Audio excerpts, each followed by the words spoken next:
Good morning, good afternoon or good evening, wherever you are in the world. I hope you're very well. You're listening to Autistic Voices on UK Health Radio. I'm Evalynne Charmer.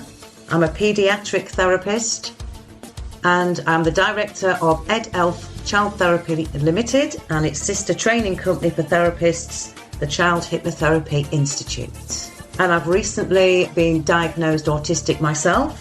So I'm very inspired to bring you a diverse and rich range of autistic voices from the community. People who are diagnosed, people who are not diagnosed, people who work alongside and collaborate with autistic families or autistic adults, people who identify as neurodivergent. Please come and join the conversation. I'd love to hear from you.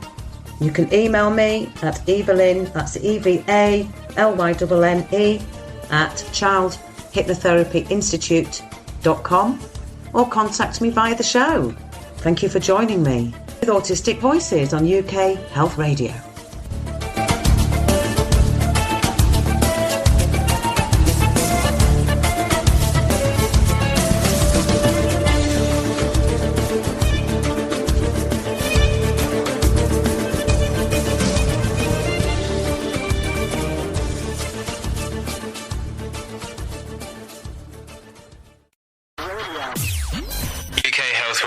The station that makes you feel good.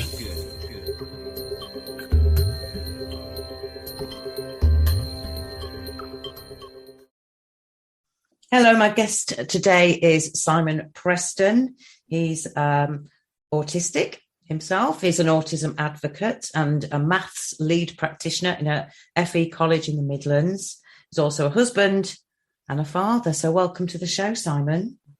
Thank you for having me. You're more than welcome. So was I right in your diagnosis that you were diagnosed autistic? Yes, that's right. I'm diagnosed autistic and dyslexic. And dyslexia. And they often go hand in hand, don't they? Yes, they do.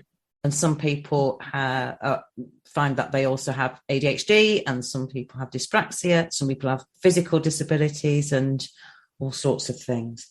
Well, I had my actual diagnosis when I was 39 years old, but I'd say I'd started to explore the possibilities when I was around 37, following a bit of a burnout. And my GP recognised a lot of the traits I was displaying and the difficulties I was having, and that's what led to the path to diagnosis. So you had a GP. Was he a specialist? Yes, he was. He was actually a SEND specialist as well. A SEND specialist, and that's really lucky. Made a real difference, yes. Yeah, because we know that you're going to unfold your story coming up, but there were some very valid reasons for your burnout, as you called it, and for you needing to seek medical advice in the first place. I definitely think that having a SEND specialist GP does make a big difference. It may be the case that the traits and challenges I had might have come to the front in other forms. So, but I do think having a SEND specialist of a GP has been really, really good in terms of spotting the characteristics. So you went off, you got your assessment, found out that you're autistic. Did you find out about the dyslexia at the same time, or was that something you already were aware of? No, I was diagnosed with dyslexia in 2000, and so it was a college teacher that at the time when I was 20 at the time, and just before I started university, a college teacher recognised that I was having difficulties with comprehension and general reading challenges, and she recommended just exploring dyslexia a little bit more when I got to university. And so when I got to university, they did an assessment and got the local authority, to make an assessment, and discovered that I am dyslexic. Yeah, and what was your initial reaction to both finding out that you have dyslexia and you're autistic? Well, with dyslexia, I think it was such a long time ago, but I recall sort of feeling a little bit more at ease because there was an explanation as to why I was finding reading and comprehension difficult. So it was good to get the additional support for my studies at the university, which was good. But with the autism, it was a very different kind of relief, really, because it was after quite a prolonged period of time of having some personal difficulties, which I'm sure I'll talk about shortly.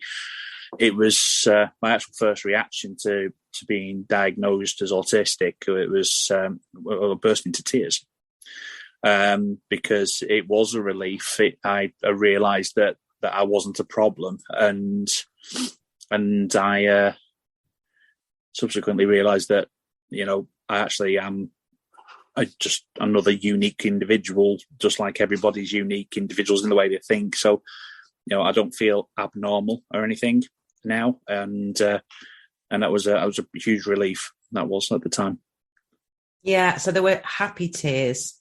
Yes, very much. Really, and the word validating keeps coming up in these interviews. So, did you feel any sense of validation through that diagnosis?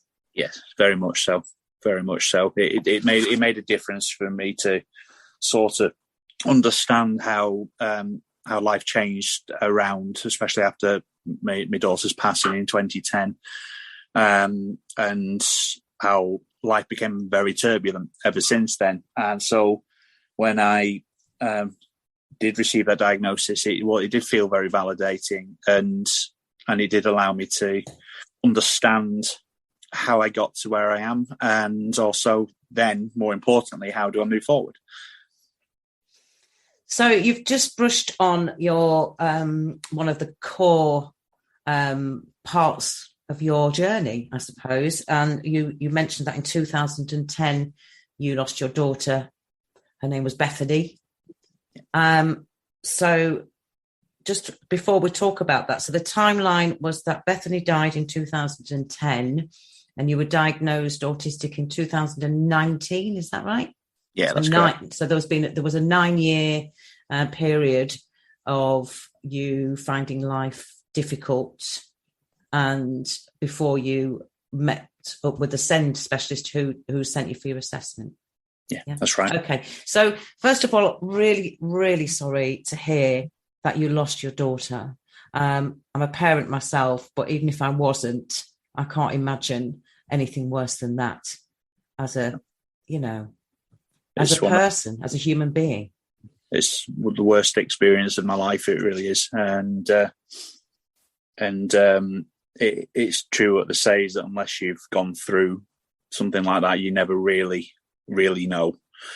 And it certainly opened our eyes to the world and how fragile it can be, and not how you can't live life with the mindset of it might not happen to me, because something that is as rare as losing a child, doesn't happen often, but when it does, it's absolutely devastating. And life-changing. Tell the listeners about Bethany and how old she was when she died. Yeah, Bethany, she was only 3 years old when she died, but she was quite a character, to be honest. She would go out of her way quite a bit to make people smile and laugh, and it was just her personality was great. And an example would be when she was walking, when we went through a shopping aisle, and she was seeing lots of people just having arguments or just general negativity in the area, and then she'd just march up. She'd just look at me and her mother, and we would cringe straight away because we knew what she was going to do. And then she'd just march up the aisle singing, "I'd like to move it," while she's dancing. And so, and this is a really sort of comical little 3-year-old. So when she died and we had no other children at the time, it's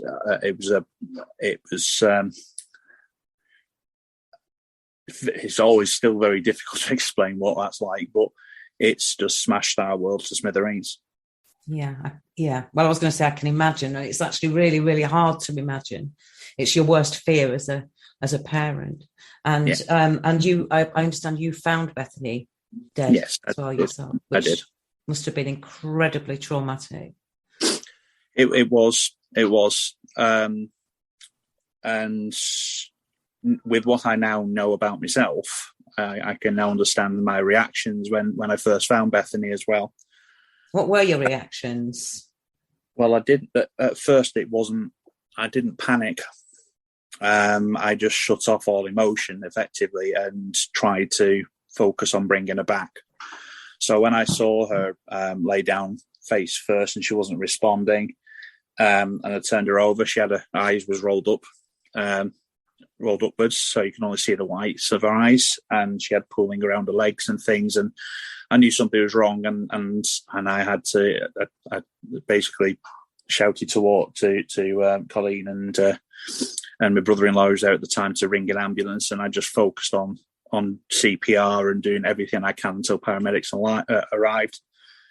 And then when they arrived, I turned my attention to supporting my wife, and it wasn't until we got to the hospital and then we had the news that Bethany, they couldn't bring Bethany back.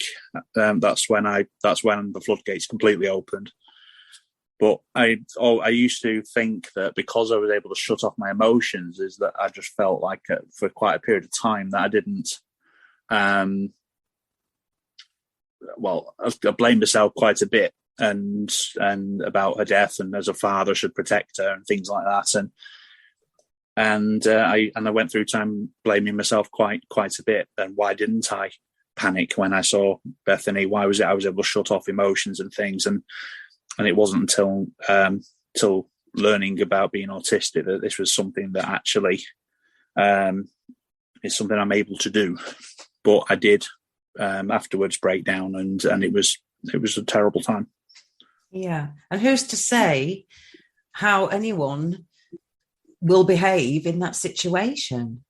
Such a shock that it's not a surprise that you shut down emotionally and just dealt with trying to revive her and deal with your wife's trauma and all of that. So, but from what you're saying, you felt really guilty that you felt like that. Is that what you mean? Yeah, I did. I felt guilty that I was able to just close off my emotions completely so quickly.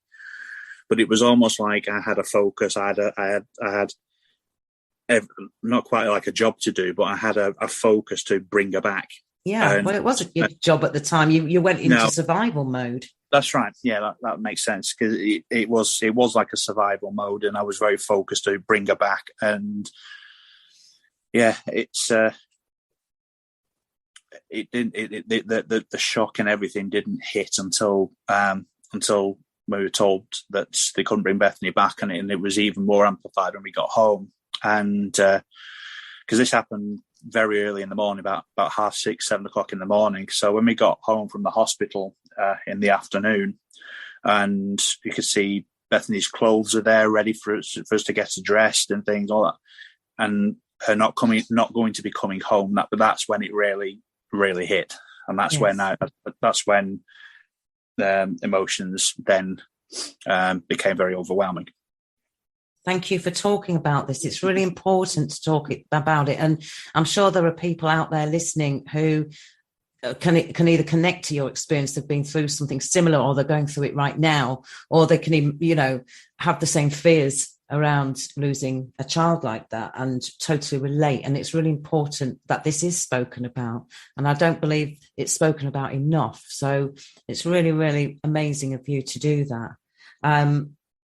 What challenges, so between 2010 when Bethany died and being diagnosed in 2019, quite a long period of what was your life like? How did this trauma impact on your mental health, and how did you manage and cope as a family? For the first year or so before our second daughter Sophie arrived, and it was that was a very challenging year in the sense of, because we realised how fragile life is and how quick things can go wrong.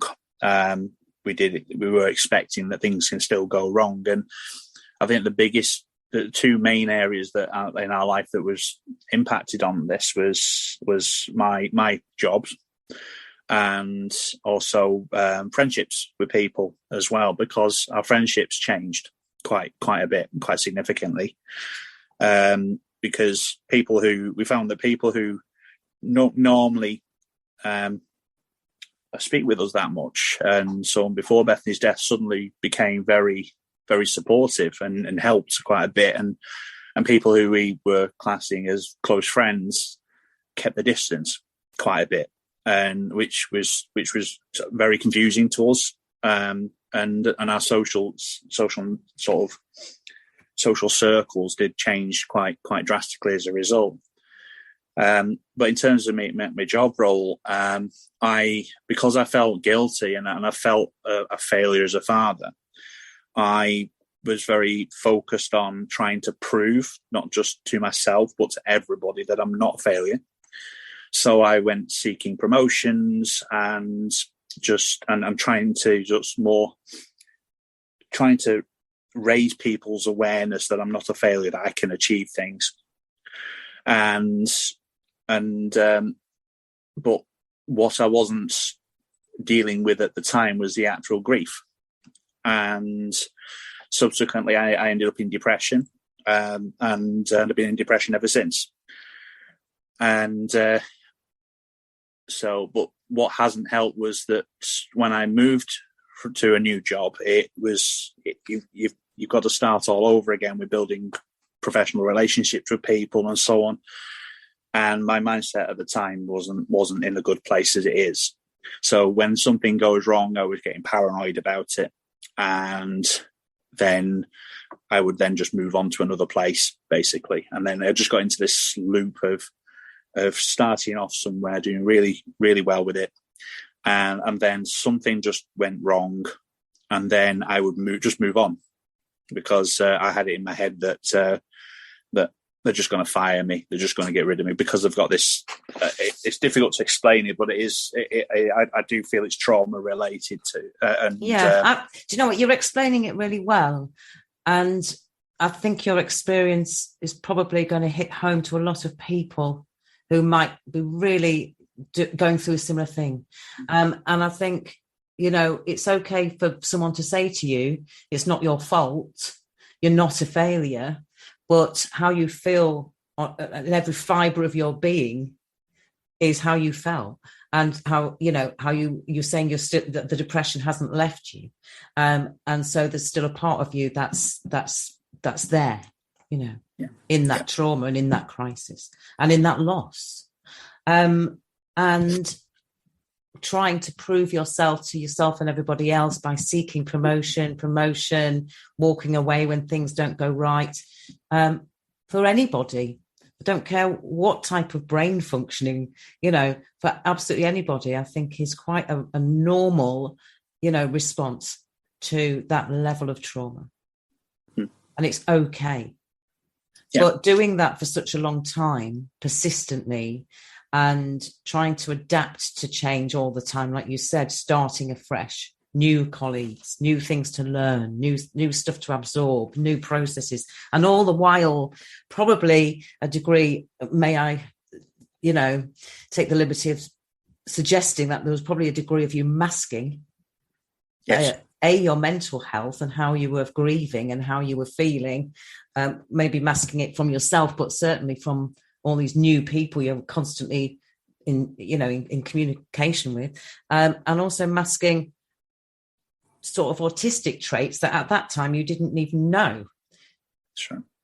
It did feel quite a lot when going to new jobs and so on, is that I did have to do, when I look back on it, I had to do a lot of masking, because with being in positions of leadership as well, you've got to not sort of allow your emotions and things to get the better of you quite a bit. So, but because I hadn't dealt with the grief and actually grieve properly, has meant I had to work harder, quite a lot harder at it. And so whenever something happens, that sort of makes me feel threatened, which was I was feeling at the time. That's when then I start looking elsewhere in the hope that the next place will be better and so on. But it's actually proved to be very damaging to my career. And also to your health, I imagine, physically and mentally. But it shows also a great amount of strength and resilience to be able to get out there and try something else, and get out there again and try something else again, and keep doing that. That takes a lot of, amazing set of skills and strengths and resilience, even though inside you probably didn't feel like that. It takes a lot to put yourself forward. It takes a lot to get a new job and to start something different and to walk in there with your head held high and be that leader that you want to be and that you feel you should be perceived as, when you had all of that internal stuff going on, and as a man trying to support your wife, and by then you had Sophie as well. It's no wonder that you ended up in what you described as your burnout. Yeah. At what point did the burnout actually catch up with you? The burnout hit me in 2018, early 2018. So it was, it just got to a point where I could not really cope with the how do I describe it? It is like turmoil, the constant cycles. By that time, I'd been in a fair few jobs, and then it kind of reinforces my feelings of failure and things because of me moving on and perceiving it as giving up. And it was just, I wish I'd invested a lot more time at the beginning in the grieving. Yes. In yourself. Really? Yeah. Because when Bethany died, you've got, it's like you have your whole life planned in front of you, and then that picture is completely smashed to little bits. And then trying to, because you're staring into a void at that point, so trying to sort of rebuild a picture, but Bethany's not there. It is very, very difficult. Yeah.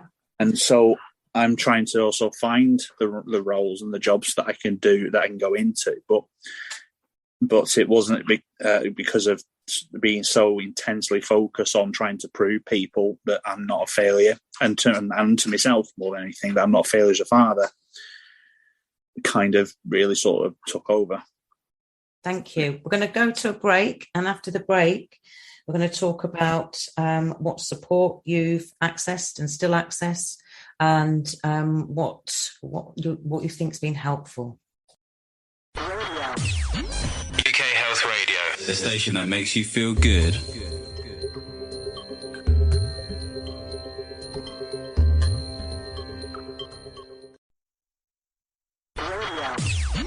UK Health Radio, the station that makes you feel good.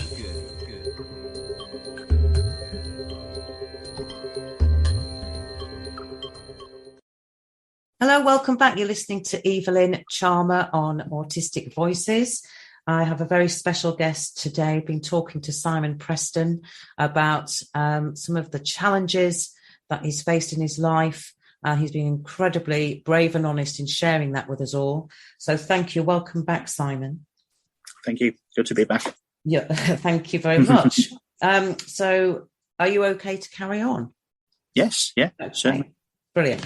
So before the break, obviously you were talking about the sort of build up over many years after the trauma of your finding Bethany dead age 3, and how that impacted you as a man, how it impacted you as a human being, as a father, as an employee, as a leader, and how you wished you'd invested in your own grieving earlier on in the process. But who's to say, what's right when you did what you had, you pulled on the resources you had, and you did what you could to keep going, and you kept going for a long time, about 8 years, before you actually kind of had nothing left and had to stop. That's how I see a breakdown, and to me a breakdown is always a breakthrough. as well, because I think it once a person completely shatters into a million pieces, the only option then is to start putting those pieces back together somehow, but you have to break for that to happen.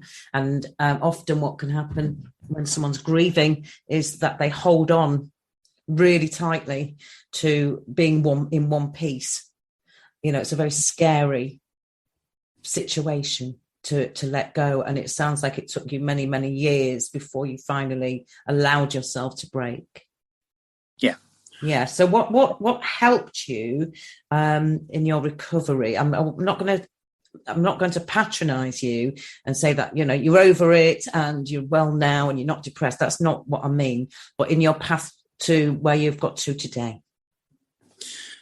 Well, prior to that, I did have CBT to support me with the loss. And the first set of CPD was for post-traumatic stress disorder, and that was effective. That did work quite well because it helped me to process what happened on the day.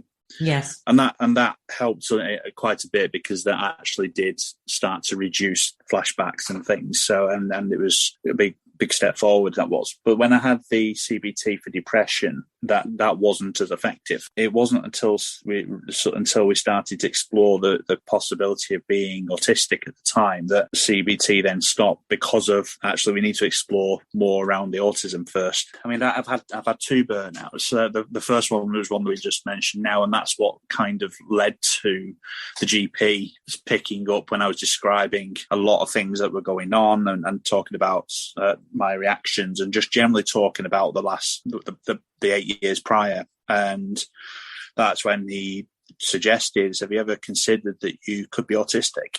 Because you are demonstrating a lot of the characteristics and the traits, and the way you're thinking can also be attributed as well.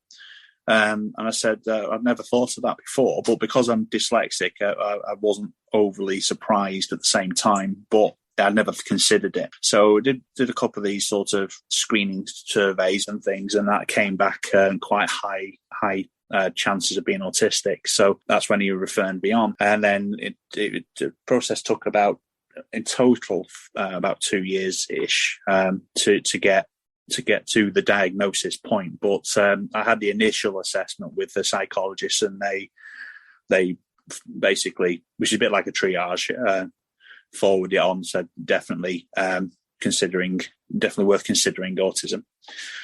So when I discovered, as opposed to found out, because it's not a bad thing, it's a discovery, isn't it? And I discovered that I'm autistic, and in the time leading up to that, I did a lot of research on it, listening to YouTube videos, and I'm just learning as much as I can about autism. And that's when I realized myself about the spiky profiles of autism, because it even challenged my own perceptions as well.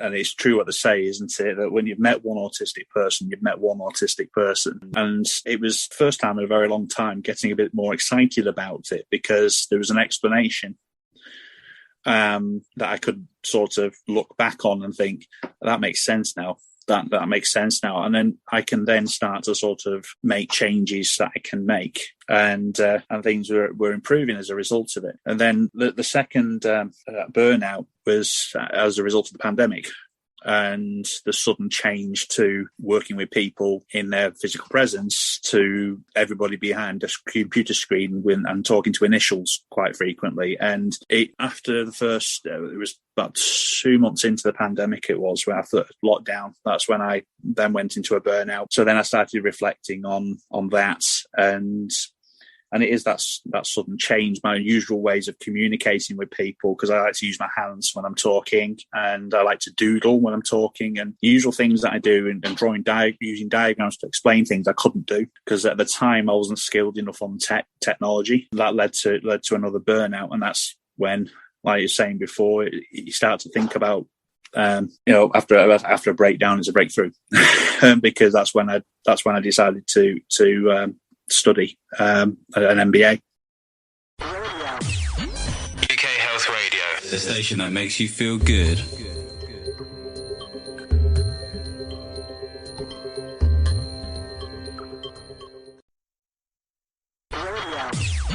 UK Health Radio.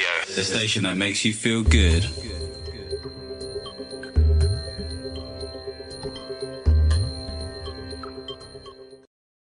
Hello, I'm talking to Simon Preston. Welcome back, Simon. Just before the break, you mentioned that after your second breakdown, stroke breakthrough, you chose a different path altogether and you decided to study your MBA. And how was your experience of the previous 9 years and, finding out that you're autistic and going through PTSD and depression, trying different things like CBT, and then having the pandemic thrown at you, which made you question how you work with people and how you what you need in order to do that and be comfortable. How's that changed the world for you?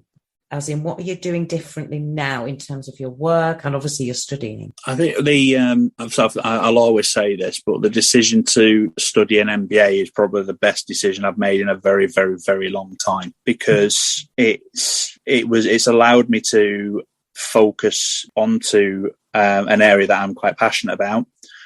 And utilising the experience I'd developed over that 9 years, and prior to that, when I was in forms of leadership and management. And so it was very much of in the second burnout, because at that point in time that I know I'm autistic, I was able to sort of think about it a little bit more about what I found challenging and what can I do and what do I need to learn to do, and things like that.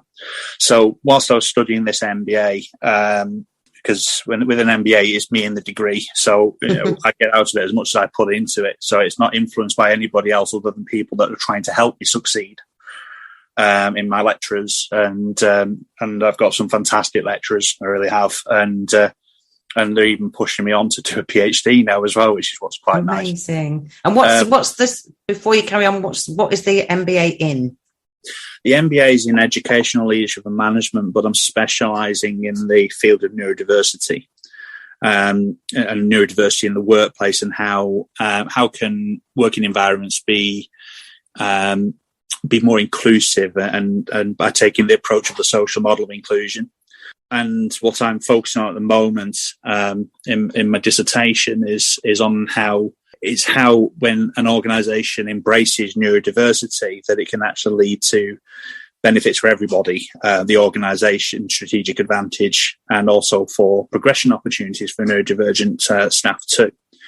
So I'm looking at challenging the neurotypical systems and try to widen the participation more to include neurodivergent people as well as neurotypicals, so embracing neurodiversity as a whole. So that's the direction that I'm going in, and it's been wonderful to sort of be able to actually consolidate the experience I've gained through my professional career, along with my personal experience of being somebody who's found being in neurotypical systems very difficult to be part of. I just think that you're absolutely outstanding. And, what I absolutely love about your story is that despite, or even because of, in some respects, your horrendous experiences of trauma and losing a child and subsequently, going through what you went through, and you've just explained to us all. So honestly, it's had a profound impact on you wanting to help other people.